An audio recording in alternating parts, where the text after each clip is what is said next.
2015 McLaren 650S Spider. It seems like only yesterday that we enjoyed a mad dash in McLaren's wild P1 hybrid wallet breaker.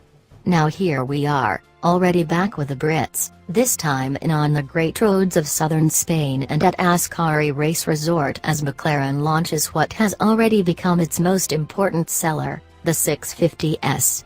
Available as both a $265,500 coupe and as a $280,225 roadster, we will focus hard here on the Spider since it's the greater conversation piece and will account for nearly 90% of North American deliveries. The car's very first US customers are taking delivery as you read this. Though the 650S essentially takes what was offered in the original MP412C, pumps it all up and refines it nicely, this new member of the McLaren clan looks more like a P1, albeit one costing over $750,000 less than the real deal. Truth be told, 12C production ceased in January to allow 650S production to ramp up, and the new car will therefore serve as McLaren's entry-level model until its rumored Porsche 911 and Aston Martin V8 Vantage rival comes along. There were a handful of key things we hoped for in this new 650S, more power and torque than the 12C, a more finely tuned ride and handling balance no matter the H, handling, and P, powertrain, setting selected, more character from the biturbo V8's exhaust and a flashier, less banal design. We're pleased to report that all of these issues have been addressed. The 650S naked chassis and powertrain are nearly identical to those of the 12C at first glance, but variations do exist. The entire top portion of the dry sump M838 T3.8-liter V8, built up by Engine Kings Ricardo in the UK, has been re-engineered for more urgency and less friction between moving parts. These developments lead to microscopically improved fuel efficiency and lower CO2 numbers. Similarly, the 7-speed seamless shift gearbox, SSG, from Graziano is the same unit, but its software has been reprogrammed for better shift behavior both in town and at full track days. Whereas on the 12C, Pirelli Pzeros have been standard issue tires with Corsa versions as an option. The 650S jumps straight to the latter's higher performance asymmetric treads. As to braking, there is a similar change, with the optional Akebono carbon ceramic brakes of the 12C coming standard on the 650S. With that new look, P1 style front end gobbling up more air, at 150 miles per hour, downforce is increased by 40% over the 12C's less extravagant nose. Larger engine cooling side scoops are now visibly rendered in carbon fiber. Our test car was equipped with the full carbon look exterior detailing. To compensate for this much higher downforce that allows quicker lap times, the proactive chassis control suspension scheme has come in for tweaking, too. The revisited system on the 650S employs wider diameter dampers with bigger pistons, plus an accumulator attached to the damper body that manages hydraulics, a setup similar to that of the P1. The result is much tighter control of all dynamic movements under all conditions. Add a higher spring rate at the rear to liven up directional changes, something that at times on the 12C felt almost soft even though you knew the hardware was working, and the driver simply senses more faithful feedback. All that leads to improved confidence in every corner and transitional moment. We gave this new 650S a proper thrashing around the 3.4-mile Ascari circuit. The sensation fostered by the 616 horsepower 12C, especially when pushed on a track, was always that the car would go about its business methodically and competently, but with little flair and a slight lack of solid feedback. The proactive chassis worked so hard on the 12C that it ended up giving the driver a less than complete idea of exactly how fast they were going, as well as how fast they could go. The dampers and springs and steering also came off as a little undercommunicative. It all worked very effectively, but a progressive crispness and a more talkative chassis was needed in order to more regularly knock our socks off the way the Ferrari 458 Italia and Porsche 911J routinely managed. This 650S goes a long way toward addressing these shortfalls. Now at 641 horsepower and 500 pound-feet of torque, up 9%, and incorporating all of the aforementioned technical upgrades, the 650S is the Ferrari 458 specially of 12 CS, if you follow us.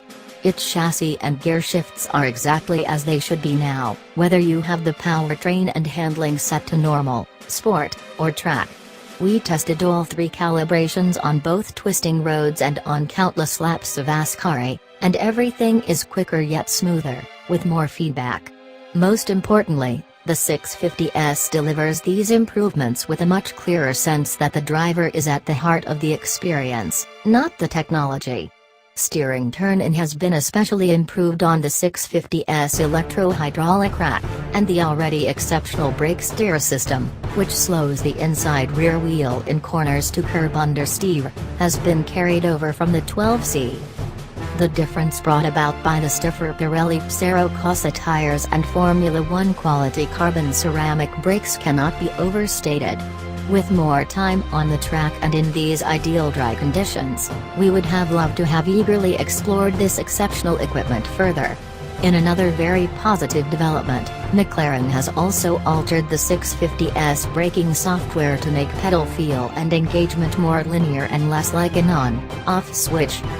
With the P-dial set to track mode, when at 5,000 revolutions per minute or greater, there's more torque delivered in every gear as you upshift under hard throttle. This is being called inertia push, as we will see on the Lamborghini Huracan, and on Ascari's three key straighter sections of track. It's an emotional development, similar to what the P1's IPAS button performs through that car's electric motor. Only here, there are no extra buttons to push to get it. The same is true of the drag recovery system that works at high speeds to decrease the drag provided by the rear air brake wing. It's an easier-to-use, P1-inspired set of technological tricks on a smaller budget. We also prefer the updated, P1-influenced styling penned by design director Frank Stevenson and his team.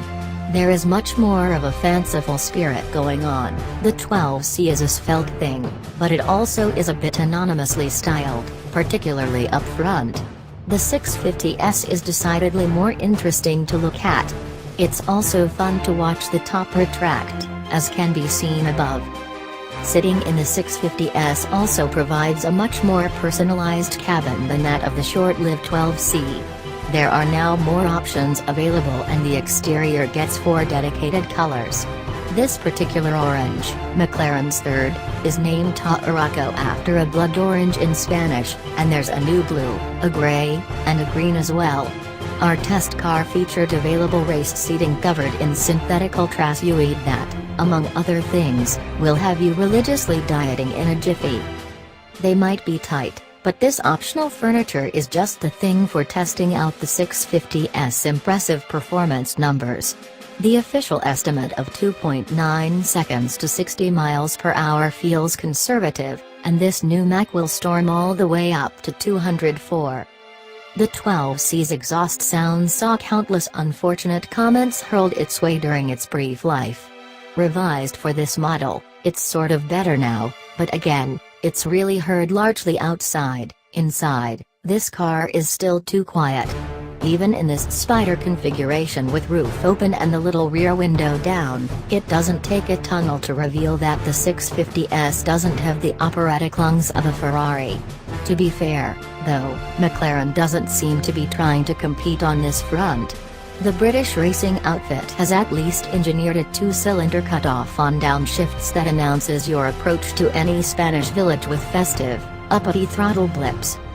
For the Spider's roof system, count 17 seconds to either open or close the fairly simple design.